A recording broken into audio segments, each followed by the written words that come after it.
This conference will now be recorded. Good afternoon, everyone. Let's call to order the Town of Roosevelt Forest Commission meeting. It's going to be at 6:37 p.m. I'm looking for approval of the minutes from the regular June 22nd, 2022 meeting. And when you make a motion, please state your name, and who's ever second, state their name as well.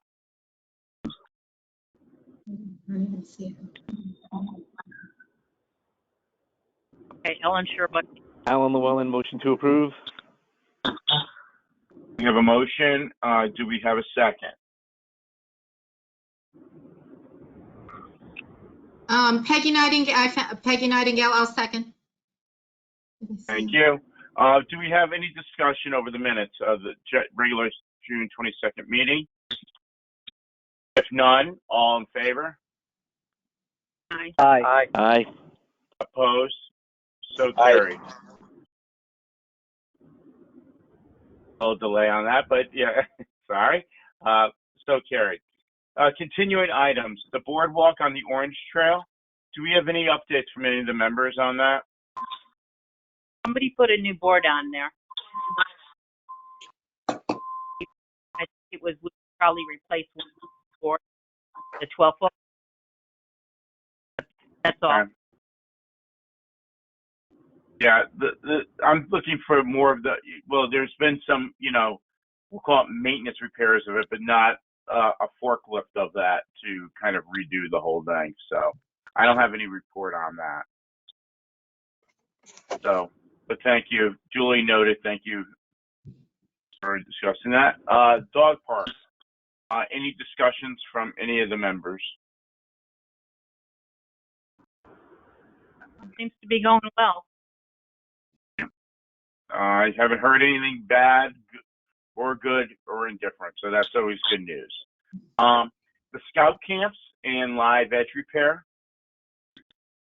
So the project, the Eagle project was completed. So all the live edge that was damaged and some that was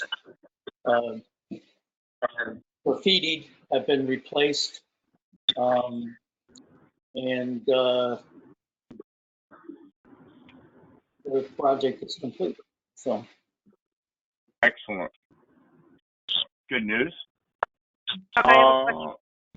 Yes, keep going. Who Go ahead. did all the signs in the forest where it says northwest? Was it an Eagle Scout project? I mean, a Cub Scout project, because they're beautiful. that's item I, but or actually item G. But if you want to talk about that now, I can. So if you recall, we had an Eagle Scout candidate who helped MetroCog update the maps for us, and he got two parties of scouts out there to use their GPS app and trace the trails so that they're accurate on the new map. MetroCog also located possible, or they set up locations for possible emergency markers, trail markers, so that if somebody's hurt, they can say, "Oh, I'm near, blue number 2," and that'll be coordinated with the EMS and with the fire department and the police department. I know that all of the signs but one have been installed. The person who engraved the signs came up one short. So the sign, it has been made. It just needs to be installed. And then this coordination with MetroCog has to take place now, where they can mark up the map to show B1, B2, B3, whatever, on the map. So it'll be coordinated with the signs that are in the forest. I know that the Scout coordinated with them to get the exact GPS locations for the markers, and so they do coordinate with the map, and it remains to be seen when that last sign will go up, or when the Eagle Project workbook will be completed. I know that the scout just did it over the weekend, last weekend, and he's got some coordination to do still, but he's also left for college. So he promises that he will work remotely to finish up. Excellent. So I have one question. Go ahead. Keep going. What do coordinates mean? Like it has a big number and then north, south, or east. Right, that's the GPS coordinates for that location. So Okay. so that it coordinates with the map. If someone is trying to find them with a GPS device, they can locate that. They can have that location on their GPS and go to it. Okay, that's excellent. Yeah, so just to let you know, longitude and latitude, we do those coordinations all the time, and we get the exact spot of where something is. So EMS and public safety have access to that as well. So they just can go right to the exact spot if someone's hurt or injured. I just sent Aileen a photo of one of the signs that are up in the forest right now. So hopefully she can share with the group. I literally got that about 3 hours ago. One of my neighbors actually saw it when he was walking on the Blue Trail today.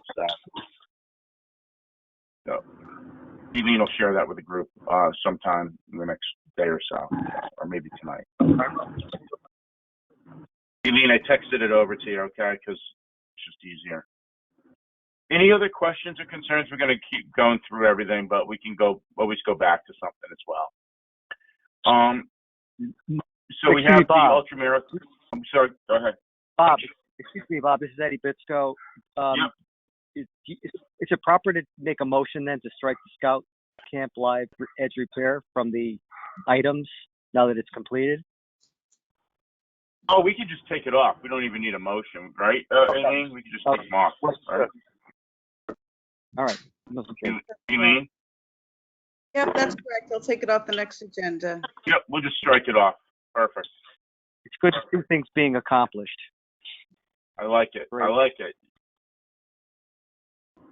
We'll probably add 2 more items tonight, Ed, just because of that, but that's okay. Okay. Let's go to Friends of Roosevelt Forest Facebook page. Bob Ford, any updates? Yeah, the Facebook page has 400 something members. What I've been doing is screening people. Once they join, I get a notification. I check to see that they're actually have some association with Stratford and with the forest, because for a while we were getting these people who join any Facebook page and then start posting stuff on it that's inappropriate. And when I say inappropriate, I don't mean it's bad stuff, or pornographic or something like that. It's just that sometimes it's $15 an hour. I need workers, and I delete those posts, and I delete the individuals who do it. It's in our rules that you can't post that kind of stuff. I did add an additional rule to it that says everything has to be related to the forest. There are folks in town who belong to a variety of Stratford-related Facebook pages, and what they do is they just post everything and anything in the ones that they belong to. So I'm trying to rein that in, because the Facebook page ought to be for Roosevelt Forest. In some cases, it's a bit of a close call. If somebody says, well, there's going to be a development on James Farm Road, but there's no direct impact on Roosevelt Forest, I'm tempted to pull that off. If it has to do with the area that was behind Big Y, that there was there was a development proposal, those I decided it's not part of Roosevelt Forest. There are plenty of ways to advertise your concern about those things on other Facebook pages in town. The other issue that's come up is that people often will have a complaint that they put onto the Facebook page. And I find that I'm routinely, and Bob David does the same thing, it is telling people, if somebody's racing up and down the road to the forest, you need to call the police. Don't put it on the Facebook page as a, can anybody do anything about this? You have to do something about it. You know, you're the one who's witnessing it. You're the one who should call the police. There does seem to be a concern about the gates being locked. There was a suggestion somebody had that we ought to put up more barriers to block ATVs. But my thinking on that is, if it's an ATV, they're just going to find a way around any barrier that you put up. So that might be a separate item that we ought to be thinking about. I don't know how big a problem it is. You know, what happens is there's an occasion where a group of people do something in the forest, and then, you know, it might be a one-off, but we have to take some measures to make sure that it's obvious we don't want that happening. You know, Lou Lobin will go for a hike in the forest, and he'll find that there's trash from somebody's party, and then the question becomes, well, you know, is anybody paying attention at midnight to the forest? And the answer is probably not. If the gate's not locked, that's a problem. But if the gate's locked, unless we're going to have a police presence for that kind of thing, then we're going to end up with that kind of inappropriate use. And most of those things happen where we would unlikely have cameras anyway. So that's where we are. Does anybody have any questions about the Facebook page?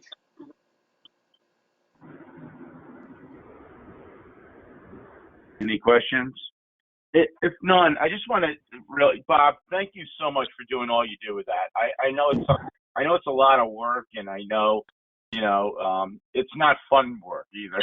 So I just want to thank you on behalf of the entire commission. We all appreciate you, you know, being I'll use the term, a steward of the Facebook page. So thank you. Oh, there is another item of, somebody posted, Lou posted a picture of a tent in the forest, and I can't quite tell exactly where it is, but there has been evidence. I think it's the site that there's been evidence of, you know, for lack of any better term, I think of it as the hobo campground. It's not one of the designated camp areas. It's on the other side of the gas pipeline from where the pavilion is. I've seen evidence there in the past of somebody spending a night or two. I don't know if the tent has been taken down. Lou posted it back in July 29th, and then there were some subsequent reports that it had remained there. It's possible somebody set it up and just left it. Yeah, I haven't heard any more complaints about it. So usually these things kind of just take care of themselves. Like Bob, I think you were correct on. We hear. Do I get complaints of ATVs? Yes. Would I say there's ATVs in the woods every day? Absolutely not. But it does happen on occasion. I mean, they know ATVs aren't allowed. There's rules. There's camping unless, you know, blessed by the commission or, you know, Public Works and Recreation Department is, you know, not allowed. Does it happen once in a while? I'm sure it does, right? So,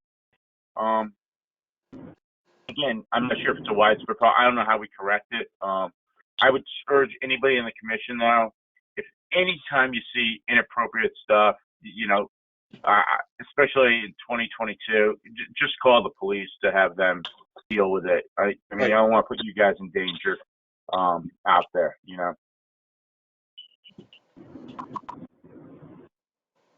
Any other comments, concerns? If not, the ultra marathons, and Aileen, I need you to check and balance. I believe all these are approved at this point, or am I mistaken? That is correct. They're all approved, and at the last meeting, or one of the last meetings, you guys agreed to, when Lou wanted approval for the next couple of years, and you guys said you would approve 18 months in advance. So all up to 18 months in, you have all approved all these. Okay, so Lou's got all his approvals through 2023 at this point, and you know, if he, I don't remember if he wanted anything after the 16th at this point, but I think we're in good shape with Lou on that at this point. Correct? He had even put in for his 2024, and that's when you guys talked and decided you didn't want to go years forward, but you agreed to do 18 months. So I counted out. So Yeah. you're at that point now. Yeah. So maybe at the next meeting we could put on the agenda the beginning of 24s. Yeah, because okay, yeah. I think That that would one. probably be, yeah. Well, the first one would be April of 24, right? So yeah, You're all good. I got you. Okay. we're good. All right, perfect. One additional thing, there's 2 listings for the Stony Brook Half Marathon, both in 22 and 23. I don't believe that that's the name of it. I think it's the Story Book. You're correct. It is the Storybook. You're right. So we probably ought to have that corrected in the in our minutes of this meeting if that's moved on, if that shows up in those minutes. Okay, I can change that. Thank you. Okay. That will change it for the The next meeting. recreation We'll in be good. Stony Brook, kind of. Yeah, it's All right. Thank you for letting me know. I appreciate it. sure. If you didn't bring that up, that would have been like that for the next 18 months. I guarantee you. So park repair. So a bunch of things going on with park repair. I know Public Works has been up there doing some, I would say, minor repairs. I know the Scouts we got approached on, they were going to try to do something with Kelly on the parking lot, some of the barriers there. I'm not sure. I let Kelly kind of run with that because it has to do with the town side. So I know she's working on that part of it. There is, we got to go through a laundry list, but anybody who knows anything about park repair, please bring it up at the next meeting. The one thing that I'm always concerned about is near the pavilion. There's I'll call it a table or a piece of wood over, like a little, I wouldn't call it a sinkhole, but a hole there, and that's got to get fixed. Kelly's aware of it. Public Works is aware of it, but we need to fix that.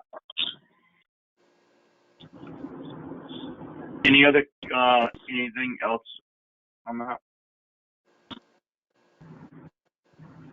I should mention too, under park repair near Pumpkin Ground Brook, chips have been put from Pumpkin Ground Road up to the Ed Sons Bridge there on Pumpkin Ground. So there's wood chips now going there. I guess that was a Scout project. So that is completed. Kelly supervised it to make sure that the chips were appropriate for that area. So if you haven't seen it, it's pretty good. That's probably one of the muddier areas of the forest. So the chips will alleviate some of that. It's not going to get rid of everything, but it's definitely better than it was. Any comments on that or concerns?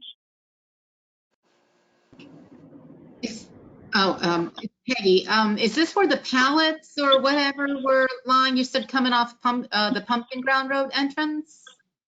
Yes, the Pumpkin Ground. That's been a sore spot for about 10 years. It's all mud. Where you're talking about? Yes, that area. Okay. Between Pumpkin Ground Road and the bridge. Okay. That little bridge that Ed's son built. Gotcha. All right, thanks. Just clarifying. Yeah, it's about, I don't even know, probably about 600 feet, but that's just my guess. Map updates. I guess the map updates are what was just talked about a little bit, but if anybody wants to talk some more about that, what's going on? No? Good. I'm sorry. If none, expansion of Roosevelt Forest. As you know, the town of Stratford is always pursuing open space grants.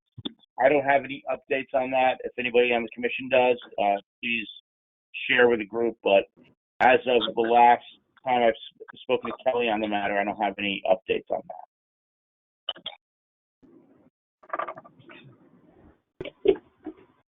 If none, trail markers.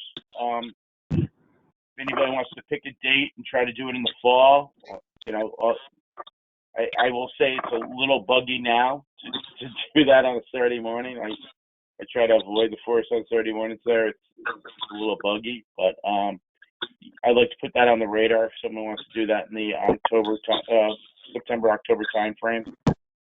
Probably not a bad call. Yes, Bob, this is Frank. I would suggest or propose that we go October 8th, Saturday, October 8th. But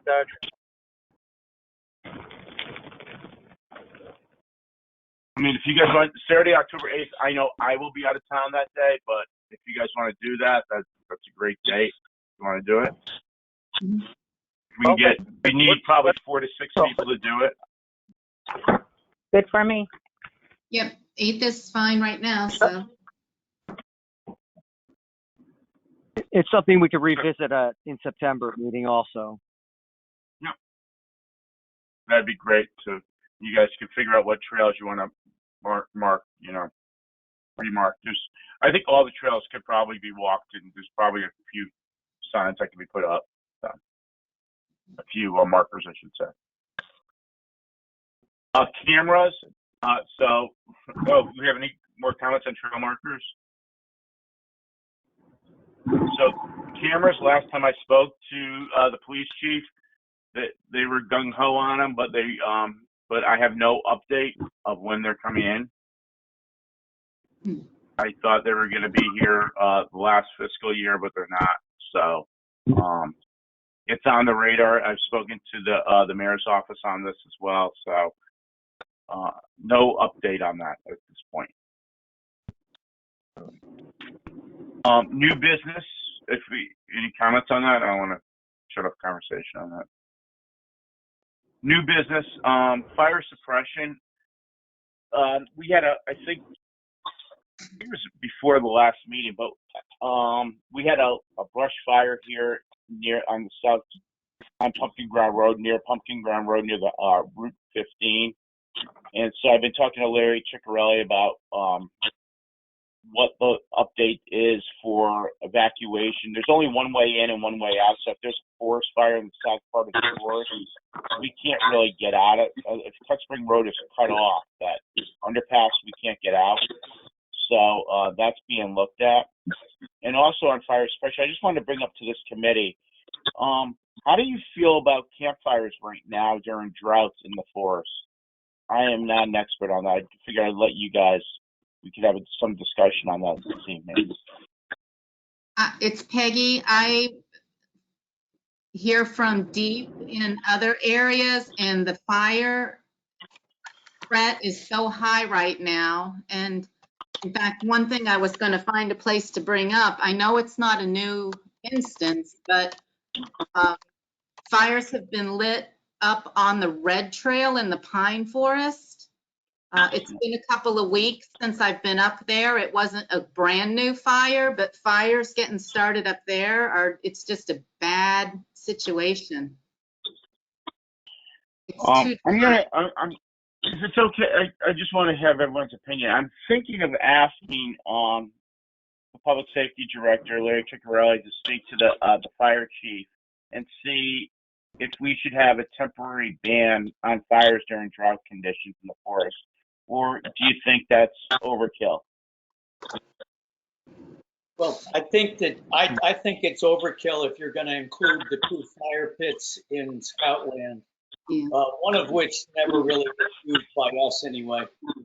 So there is one, but those fire pits are 8 feet square. There's no overhanging trees over them, and I think the little fires that would get started in there by us, by our troop, which happens to be camping there at the end of September, I think that's a little overkill. I mean, we do have fire, we do have water buckets that we keep near the fire when we do it, and they're not bonfires. So I don't know. I think that if somebody's lighting a fire on a trail somewhere, that's a whole different. Oh, Yeah, that wouldn't be allowed even when they, drought or no drought, right? Right. That's not right. That's not responsible. That's why I just wanted to bring it up. I wanted really a discussion with the group. And it's funny that we're talking about that because I didn't want to adversely affect, those who know how to use the that can be very responsible, right? yeah. And I think you prohibit people from making new fire pits, right? Only using existing ones, and it should only be authorized groups that are in the forest. So, So, Chuck, you know what we need, and maybe you can help me, or somebody in the group can help me. We really need instructions on how to light a fire in the pavilion, because we have people that do all kinds of dumb things there. yeah.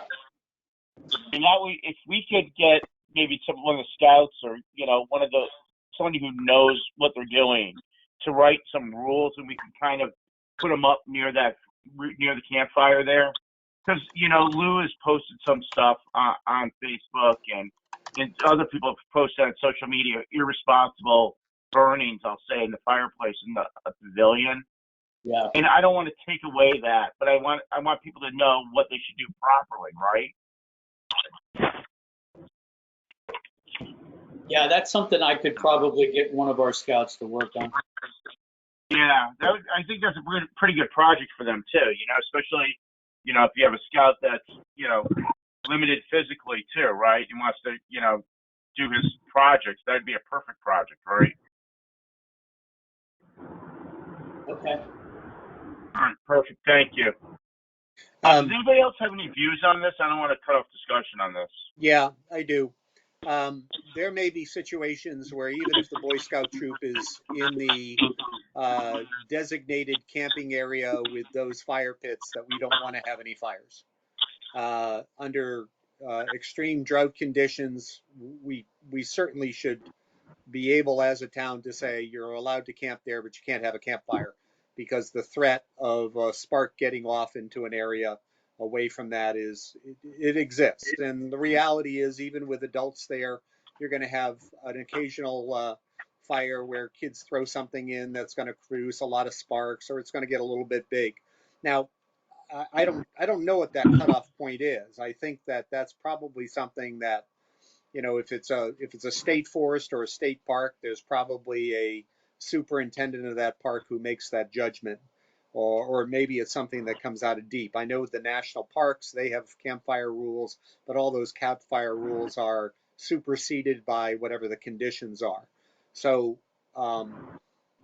retaining the right to say you can't have a campfire, it can't be in the pavilion, it can't be in an existing fire pit that's approved.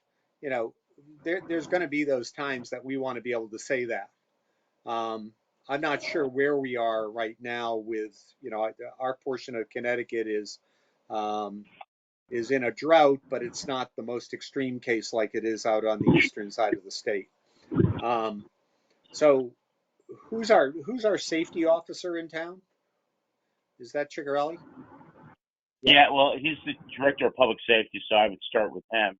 Yeah, and then I'm sure he'd go to the fire chief on that too. The fire could be the fire maybe, marshal, to be honest with you. I don't know. Maybe then we have to put it to them, and I'm not sure who it is. The fire marshal, his jurisdiction is probably more towards buildings and the like, and the forest is kind of a unique situation.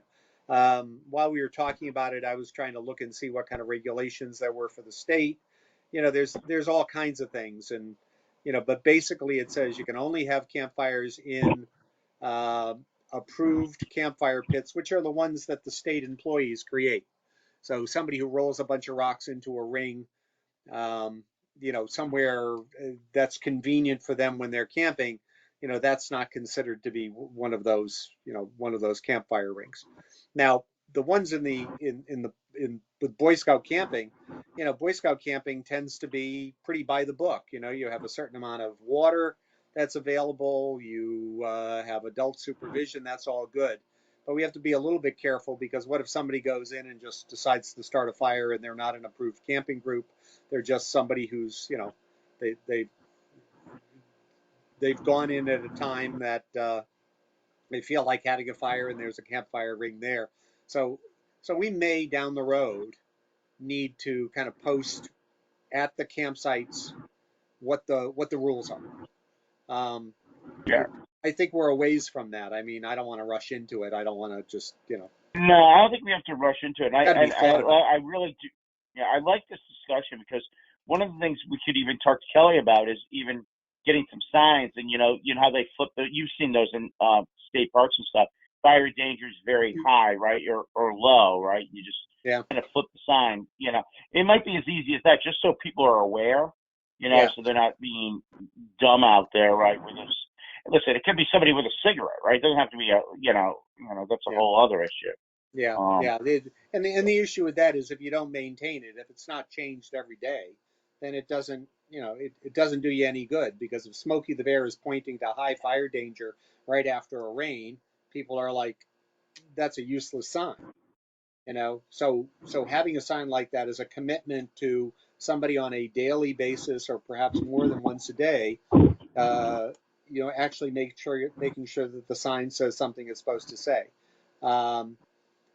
The other possibility, though, might be associated with our map. I don't know how interactive our map can be, and whether it's possible that if somebody scans the map when they use that QR code, that they get a little notification of what the fire danger is, or anything that's a concern in the forest. And again, that's not an instant type of thing. We'd have to figure out, can somebody scanning the map give us a way of communicating to people our concerns? Make sure your dog's on a leash. Campfires in the pavilion are by permit only. Whatever the question of the Right, moment the rules is. are. Yeah. And some of those things are more pertinent to one period of time than another. If you're looking at June, that's when we tend to get a lot of parties that happen in the forest. So we're more concerned about it then. We're not getting an awful lot of parties in the forest in mid-February. And it's, constantly yelling at people to do things a certain way when it's not a pertinent thing. It's not real useful. It just becomes overload. But, I would love to see that if somebody downloads the map, that we remind them it's really dry in the forest. A reminder that we're not doing, there's no fires, there's no smoking in the forest. Or if we have had some dog incidents where people are, noticing that there's a lot of dogs off leash, then, the opportunity to remind people that the forest is a place like other town parks where you have to keep your dog leashed.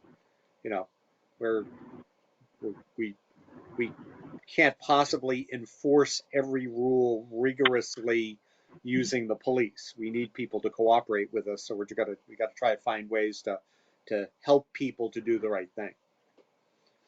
So, and I agree with you on that. I mean, you're right. Well, the enforcement is not the answer. I will say, though, speaking of that, the ACOs have been up there. They do patrol up there quite a bit, actually. I've seen them up there more than I thought I would see them. So they're driving around at least, and if they see a dog without the ACO, I'm sorry, animal control control. officers. Okay, yeah, okay. Yeah, so they're coming up there. I mean, again, it's not a quota system, right? We don't want everybody to get a ticket, but we do want people to know what the law is, and that's the ACO is that's what they're doing. So that I will say, and somebody else can help me on this. I've been in the forest a lot in the past month and a half. I've seen less dogs off leash than a year ago. If that makes sense. So I think it has improved. That's just my observations. I don't know if anybody else has the same experience. Yeah, Bob, I'm there every day, and I totally agree with you. And if they are off the leash, if an owner sees me walking, they will get the leash out and put the leash on the dog. Well, that's good. That's all good news. Any other stuff on fire suppression? The only other new business I just wanted to bring up, and Ellen might get mad at me Bob, on this one, but it's what? Oh, go ahead. Bob, Dan, Yep, I was go just going ahead. to make one other comment about, the weather and the fire danger. The thing to remember too is it's been summertime, so there's been a little bit of humidity. I think this has been a great conversation because fall tends to be drier, so you could actually have more of a problem in the fall than you actually are now, especially if it doesn't rain. Good point. Excellent point. Yeah, I was just thinking about. I know one other thing, you were talking a little bit about signs. The only thing about signs are, I've seen this so many times over the years. The more signs you have, the less they get read. So I mean, agree. just the thought about that, I think it's a good idea, but at the same time, we got to be careful not to have too many. No, again, I'm all ears here. I'm just trying to throw some stuff out there. Something will stick, something might not. But I think it was worth a good discussion to have on this stuff. It's Peggy. I love the idea of Bob's QR code upload. I wish I was better at algorithms and programming than I am, but that's an awesome idea to keep it moving and updated all the time like that. I'll think about it. I wish I could spell algorithm, so we all have our. You don't need forget to. writing it. It spells itself. You just type in the first 3 letters. Perfect. The other thing I just wanted to bring up to everybody, and I know Ellen does this, but I noticed one of the it was in Hamden. There was a class, and I really wanted to go. I wish I wasn't tied up that weekend on foraging. They were teaching people how to forage for mushrooms and stuff like that in the forest, and I just thought that was pretty interesting because we do have a significant amount of people who forage in the forest for mushrooms. I'm not one of them because I would absolutely pick the wrong mushroom. But I just thought it was pretty interesting how, that's stuff we can offer down the line, I think. Something to think about if somebody feels. I see more people foraging for mushrooms than I do dogs on or off leash when I'm in the forest. Unfortunately, this year, not so because of the drought. Dry. No mushroom. Yeah, somebody was telling me the forest has what's something trumpet. What's a trumpet mushroom that's pretty good? You can help me, Peggy. Ellen. You know what mushroom I'm talking about? No, I don't know that one. Something trumpet, but I guess it's very good, and we have them in the forest. So, on that note, it's always a good segue to talk about mushrooms and go into dinner mode. Any other discussions? Any other new business in this commission? Go ahead. I have a question again. It's still Peggy, or again Peggy. Is my understanding, because I've been trying to read old notes and online, our scouts are the only really authorized campers in our forest. Is my understanding correct, or can someone help me understand who can ask permission to camp and use the proper campsites? Adult supervised youth groups can use the campsites. Okay. As it turns out, the only adult supervised youth groups that are interested in camping or have expressed interest are the scout troops. Okay. So although we are trying to be careful in calling it scout land or scout camping area, it's the youth camping area. The reality is it's the scouts who have done most of the work. It's the scouts who have spent most of the time. It's the scouts that have the biggest vested interest. But we shouldn't in any way, shape, or form deny another well-supervised youth group from being able to do it. I would have some reservations. You know, I know that, you know, if scouting as a part of their curriculum teaches fire safety, I'm not sure that the local CYO teaches fire safety. Their priorities are different. So if we run into that as a group that becomes interested and we become, you know, if we're worried about fires, for instance, then we'd probably have to try to do something to make sure that everything's going to run correctly. And we could, you know, we could encourage that. That's the type of thing where you could have somebody who meets with them and make sure that things are going well. And, you know, we can be positive about that. The nice thing about scouting is that you can make some assumptions about what types of things they're going to do and what their supervision level is and the like. So, but it's okay for other groups to go. We just haven't had them. There was interest from Girl Scouts and we just didn't see it materialize. So it's not just for Stratford Scouts. It could be the new regional groups that are forming that are Stratford Shelton and things like that. Yeah, They could come and apply. I don't know the answer to that. I would like to think that we could be open to that. But it's, you know, it's kind of like the dog park. Are we actively preventing somebody from Milford or Trumbull or Shelton from using the Stratford dog park? You know, there might still be a sign that says it's only for Stratford residents or you have to have a sticker, but in reality, nobody's checking that. But there's they get a permit through a process, right? They go through Parks and Rec and say, we would like to camp here X day, and they get a proper authorization. So there's that. Right. There's at least that. Right. Yeah. And we've had this before. We've had this come up where there's been scout groups, I believe, from Trumbull or Shelton, and Bob or Chuck, you guys, or Frank, somebody who's been on the committee a while, even Ellen. 10 years ago, I remember a Trumbull troop or a Shelton troop wanted to use the campground, and we did allow it. This is before they had to register through the Parks and Rec. That's when they registered through Public Works. Aileen, you're on this call, so how do non-residents? I mean, I'm sure non-residents rent Booth Park and stuff like that, or no? Am I off base on that? Yeah, this is in there. So they do go through the recreation department. Non-Stratford Scout troops are allowed to use the forest, but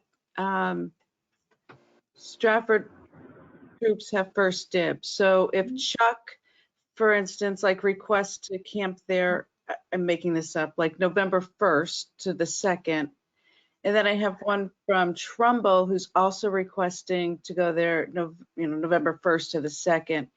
Chuck's the Stratford troop, so he would get it. Sure. And honestly, there's probably 4 or 5 other groups, and so Chuck would always have preference, and I think Patrick Hughes, the Stratford troops get first dibs, but if it's available, I don't say no to a non-Stratford troop. But I got Chuck's back first. Yeah, and actually, so it does happen, Peggy. It's very infrequent. It's just a question. Just trying to learn. it's a big area. Again, we want people to go ahead. Sorry.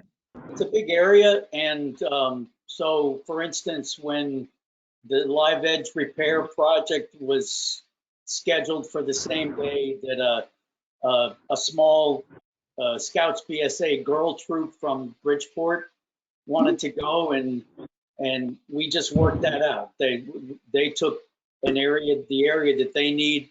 It turned out it was mostly younger girls, and they kind of kept to an area that wasn't in the way of us, and we weren't in the way of them.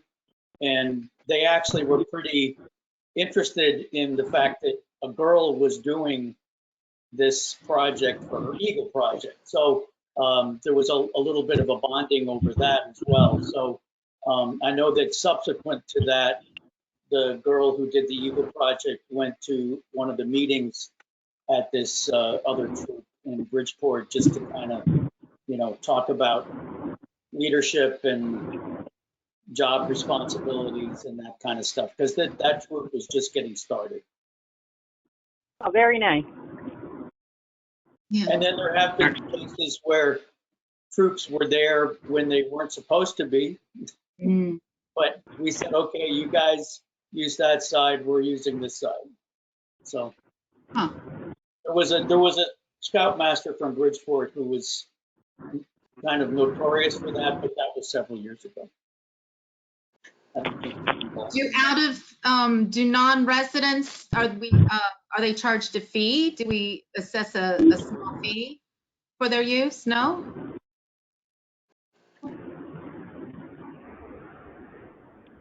No, that would have to come from the commission if you wanted to do that.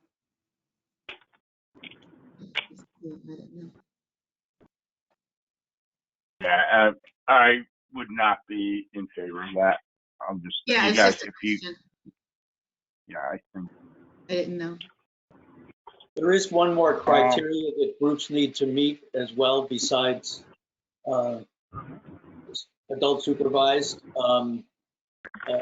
You have to be insured.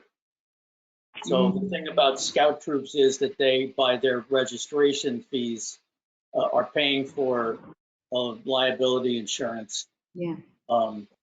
And not every other youth group has that. Cool, thanks. I appreciate it. perfect. Any other new business? And again, if you have new business, feel free to email me before the meeting. We'll definitely always put it on the agenda to have discussion, because discussion is always good. So, perfect. If there's no other discussion or conversations, I'd like to see a motion for adjournment. Motion. Frank, Ellen Sherbuck here. adjourn. And a second. All in favor? Aye. Yep. Aye. Aye. Aye. Opposed? So carried. Commission's meeting is closed at 7:24 p.m. Thank you.